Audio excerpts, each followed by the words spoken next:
My first guest this week has made a habit of being in a seat rather like this. That's after a 30-year career in the betting industry as a clerk, a bookmaker's clerk, as an SP returner.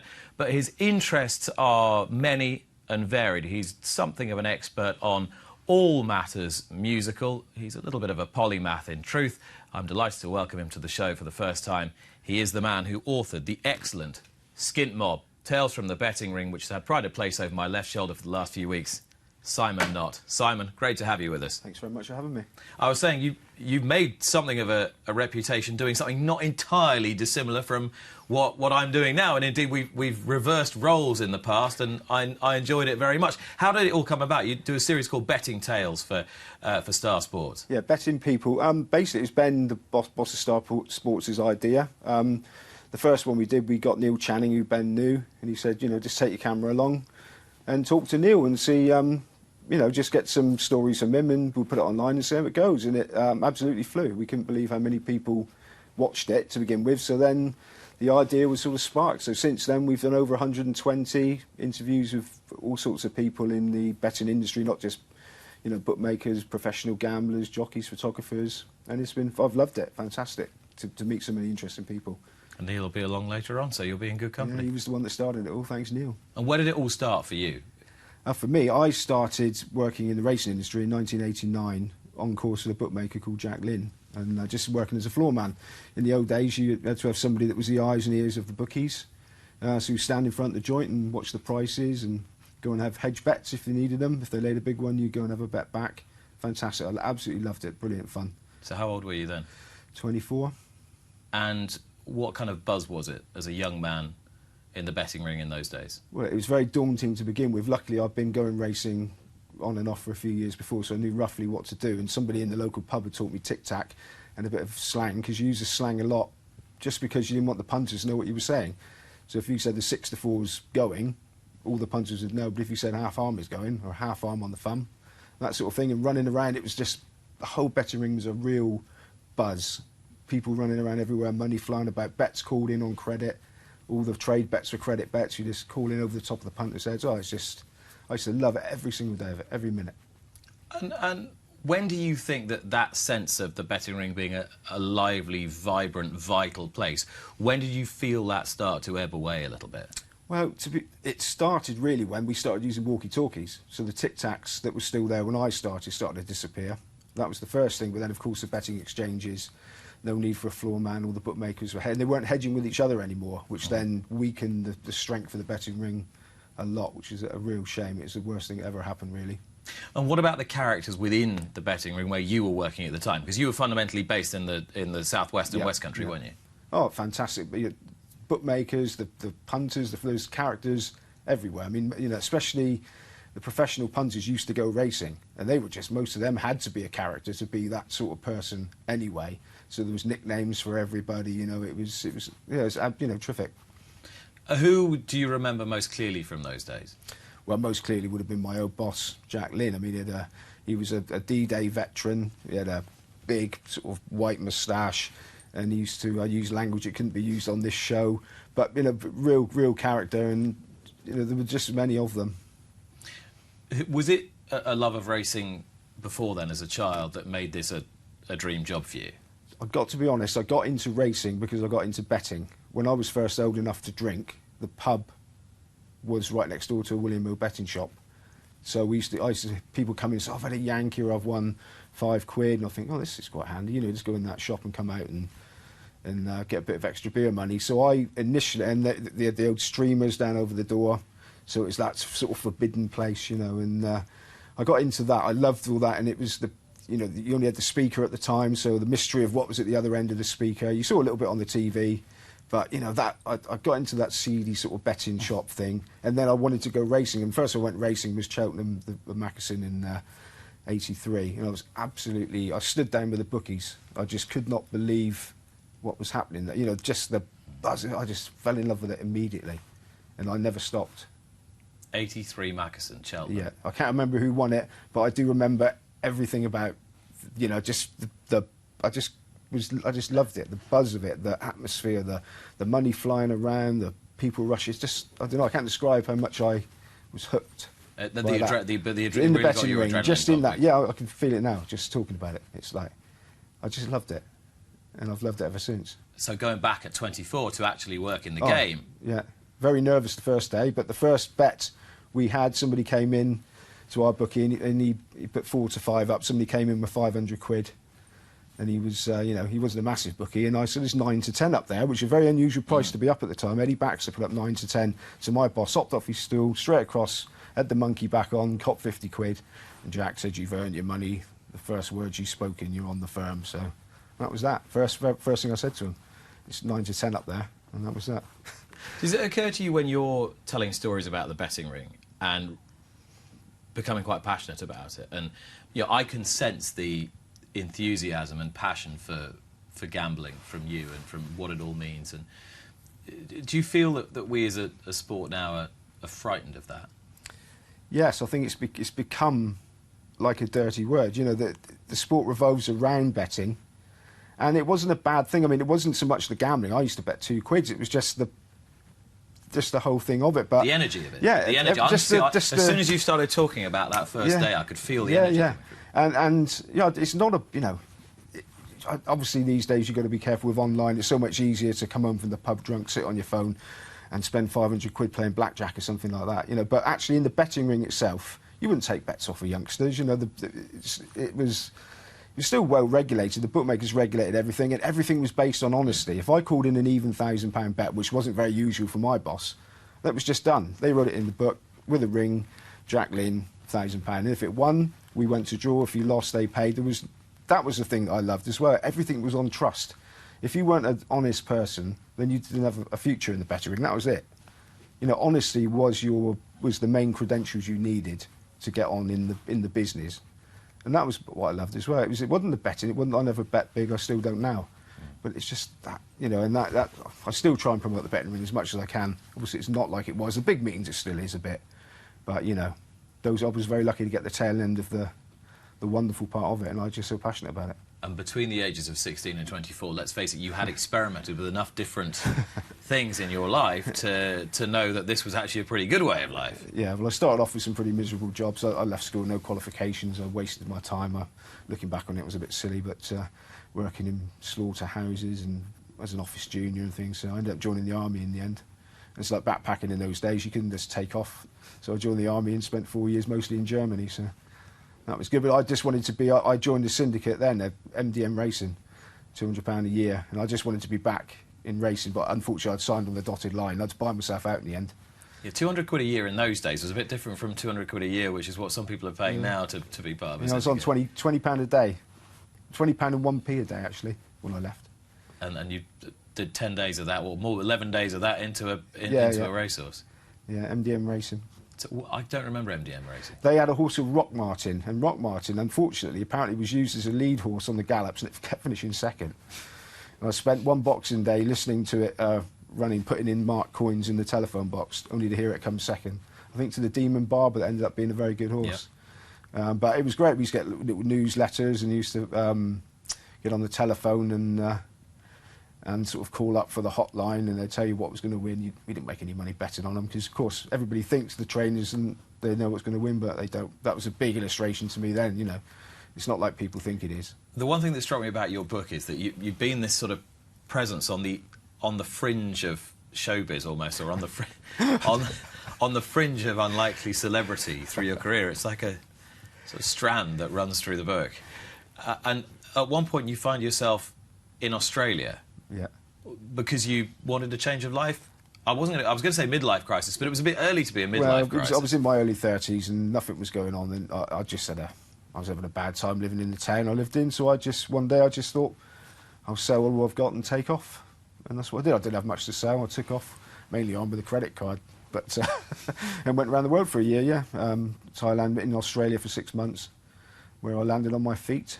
So what happened? How did you land on your feet? Well, it was the early days of the internet, and a guy on the Rockabilly website said, "Oh, if you're ever in Australia, give me a call." And he gave me his number.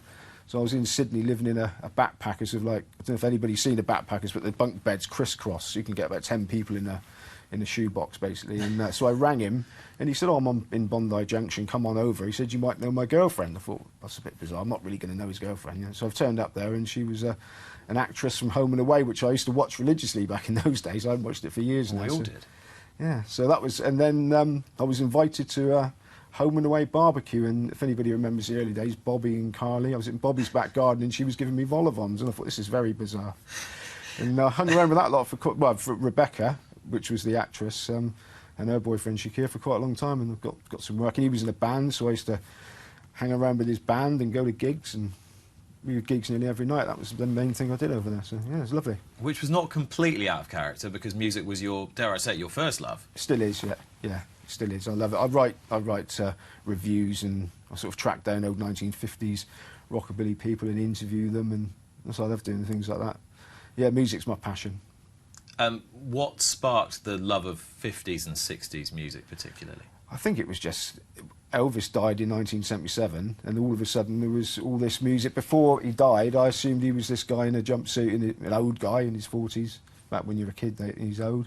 And all of a sudden, all these films came on, Jailhouse Rock, King Galahad, all that, and you think, blimey, this is quite good, this rock and roll. And it was quite fashionable at the time anyway.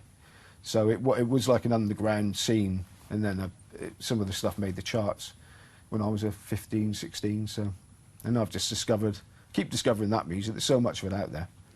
So I've invested a lot of money in music. Still do every month. Don't tell my wife how much I spend on it.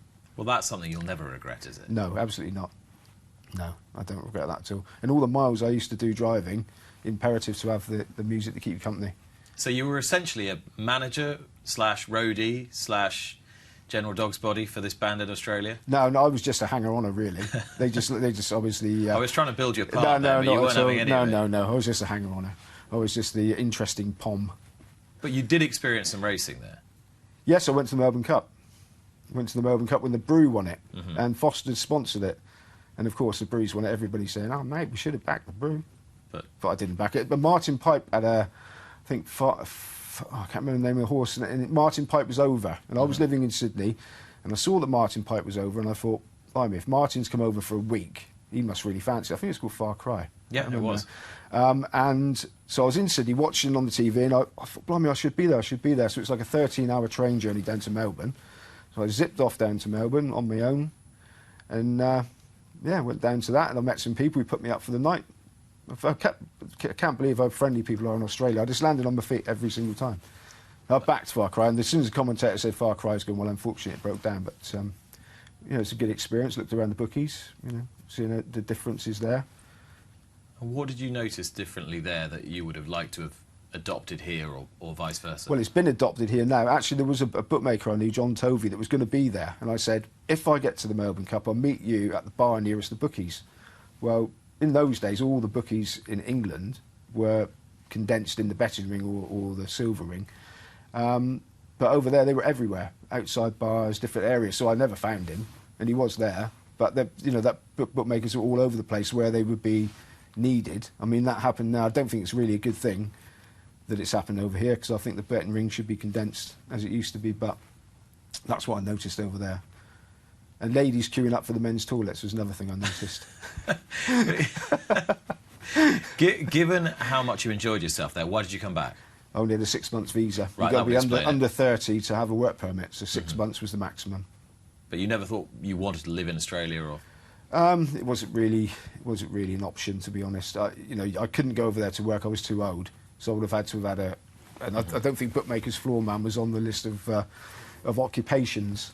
So you slid straight back into life in the UK, and where did it take you? It took me to a perfume factory because the Foot and Mouth had put paid to all the racing. In 2001? Yes. So no Cheltenham, nothing, no Cheltenham. no racing? I worked putting bottle tops on perfume bottles. I realised what boredom was. Compared to the army, the slaughterhouse and everything else you did, how did the perfume factory compare? It was okay, but it was a minimum wage, and that wasn't very much in those days. It was easy work, but I just, luckily the racing was off, so I wasn't missing the racing. But as soon as the racing was on again, then I was back on course. So what were you doing then? I worked for a guy called Dave Phillips, another bookmaker. And tell me about Dave. Dave is from Torquay. He's still working now. He was a magistrate in Torquay, so you had to be on your best behaviour. He was very forward-thinking. Dave Phillips is one of the first ever bookmakers to adopt the computer. So we used to lug the computer on course, and all the other bookmakers used to laugh at us, and because you never replace a clerk. And to be honest, the early days of the computer, they weren't that reliable. The tickets, the first ever time we used it, somebody had an even, whatever it was, quite a big bet, 400 or 500 quid, something like that. Computer froze up, so we just had to stand that bet, and it got beat, and we went home and tested the kit more back in his house, and then but it actually turned, in the end, it was very, very popular. They used to queue up to bet with us because the punters knew what was on the what bet they'd had. Exactly, it did make a huge difference. Massive, yeah. Especially, I'd imagine, to younger gamblers, it was there, what you'd win if the horse won. Most people were curious. Most people, you'd hear it all the time. How do they know what I've bet when you just got the card? The clerk used to write the bet in the book with a number next to it. People always used to be a bit dubious. They might not pay me properly, and they used to literally queue up next to us. I remember at Goodwood one day betting next to a guy called Peter Sutton. He had all the same prices as us. They were queued up off the grass to bet with us. The very next meeting, he had the computer. He'd seen.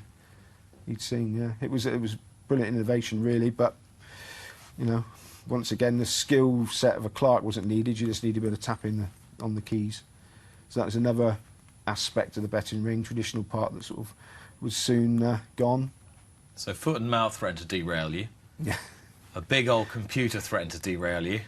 Where do you go next? Well, you still needed a floor man then, with the computers. But in 2008, I was offered a job with the fledgling Turf TV returning SPs as part of the SP returning team. So then and already with the betting exchanges, it was getting more difficult on course. So I sort of saw that doing it for self-employed but as a full-time job was going to be tricky. So I decided I'd take the job with holiday pay and a company car and all that. So and it's still when I went racing 4 or 5 days a week, which I loved. So you saw a slightly different side to it. You were still in the betting ring, but you were observing, essentially, and you were trying to report on it as accurately as you could, at a time when integrity of starting prices had never come under more scrutiny. How did you approach the job? Well, it's all computerised. By the time I'd started, there wasn't the huddle anymore. It was all computerised, so it is all there. I mean, there's no way you can fiddle it or fix it or anything. The prices are there, and the computer works out what the current show is, what we used to send on the telephone to the Press Association, and then at the off it works out what the SP is. So there is no ambiguity. That is, the prices are what the prices. You only relate to what the bookmakers are showing on their boards. You don't make them up. So what was your role? My role mainly was I'll be on with the computer, on the telephone, informing the Press Association person on the other end of the line what the current show was. As there was a price change, I'll tell them what the show was, which would then go in the betting shops. And then at the off, when you press the button, read down the SP and confirm the SP. It'd be validated by the SP returner, and then that would be the SP then, all locked into the computer, all there, transparent for everyone to see. But that brought you into contact with a much greater range of people in racing circles, I suppose. Is that what first gave you the idea to do betting people? Well, I was lucky enough. We were lucky enough to have access to the press room in those days. So I did realise a lot more contact with a lot of the characters then. And also, I got to know a lot more of the bookmakers because working on course, it was still quite insular before that. But we used to go around and ask for the big bets. Of course, I'd speak to a lot of my current boss, Ben, people like that, and get to know a lot more people. And the betting people, really, like I say, it was Ben's idea, but and a lot of I had no idea there were so many professional gamblers out there, and most of them won't talk to us. So they don't want to, they're under the radar, But it's very interesting now because I'm getting to meet a whole range of people. I didn't even know what a lot of trainers looked like because you never watch it on the telly because we're always at the races. Honestly, I've been in it for like 30 years, and some of the newer trainers, I wouldn't know them if they passed me in the street back then. And now you're actually getting out to talk to them. Yes, and it's fantastic. It's a magnificent opportunity. I'm really enjoying it. And I imagine, like us on this programme, you're finding they're surprisingly accessible. Yes, I mean, most people that aren't gamblers are quite keen. There's some that said no, but most people have been quite keen. And even though it's just me turns up with an iPhone and we have upgraded to a couple of microphones now, but that's basically it. And I've been quite surprised how many people You know, I've said they'd do it. Even Peter Phillips even did it. You know, the Queen's grandson. So that was I don't know if that's by royal appointment now or not, but well, as long as you had a pint of milk on the table for him, I should think he was fine with that. Now, I'd imagine that if there's one man whose career you admired throughout, given where you started and how integral he was to that, it was John McCririck, and being involved with him through the later part of his life must have been quite a thrill for you. Yes, I mean the first time I went to Sandown, I was one of the people that stood behind him. I'm shameful to say, and got him to sign the race card and stuff. Then years later, started working with him with Turf TV because we used to relay the prices, you know, and it wasn't like he wasn't my mate, but when we worked together, he was very professional, very friendly. I used to always enjoy it when I was sent down to work on to do that role. So then it was lovely when I got to interview him as part of Betting People. You know, went and invited round to his house. Him and Jenny sort of very welcoming, invited me in. And in the end, it turned out, you know, it's very poignant actually for me because he was would have been one of the last interviews, you know, talking about his life that we did. So, yeah. I think we can have a little look at it now. This is Simon talking to the late and much missed John McCririck. A lot of people would consider you to be a rather flamboyant character with a larger-than-life persona, both in dress and the way you carry on. Do you think that's helped your career, that you've stood out in that respect? Probably hasn't helped my career. I always wear clothes that have got big pockets in them, so you can put not to put money in, but there's no money to put it, but you know, all sorts of stuff you need when you're doing your job, looking at the weather and all that sort of thing. It's all for practical reasons, and it's not eccentric or anything like that. It's just that people are so boring. Whenever you see people going around in dark suits, young men on stag do's and that, they're wearing dark suits, it is pathetic. Get a life, for goodness sake, wearing ties all the time. You know, it is, I can't understand people conforming. Why conform to everything? Well, I wear loose clothes. Whatever's loose, and you can move your arms about and all that sort of thing. So do your own thing. Don't do what other people do, and enjoy life as best you can. I can't, those people who wear dark suits. I mean, but great from Big Mac there, and I know how much it meant to you to be able to do that. Yeah, it did. Yeah, it did. An awful lot. And also I was helpful at the end as well. I'm very fortunate. Jenny rang me in confidence and said, look, you know, it's accepted now that John isn't going to last much longer. And she asked if I would write like an obituary or press release. He was very keen that everything was prepared for when he actually died, you know. So she told me roughly what they wanted, nothing too much, you know, try and condense it, which is quite hard for a man of his career. So I did what she wanted, and I sent it to her, and I thought everything was okay. And I got a phone call about 7 o'clock. She said, John's, you know, he's sort of perked up a bit. She said, he's had a chance to read what you've written. She said, and there's a paragraph, there's a sentence here. Can you change that? And there's an apostrophe should be in there, and maybe a full stop there. So I did what she said. I sent it back, and after about 3 or 4 exchanges like that, she rang up and she said, no, he's happy with it. So he was professional right to the end. He even made sure his obituary press release was properly done. So yeah, very proud to help with that, and you know, it just shows what a bloke he was. What was it about him that you admired so much? Well, he was always part of my life when I started racing, just as a person on the TV, you know, as I'm sure other people are these days. He was just omnipresent, wasn't he? All the time for somebody of my age. And he was just, you know, I know he rubbed people up the wrong way sometimes, but he was always, you know, he was my best mate when we worked with him, but he was always very pleasant.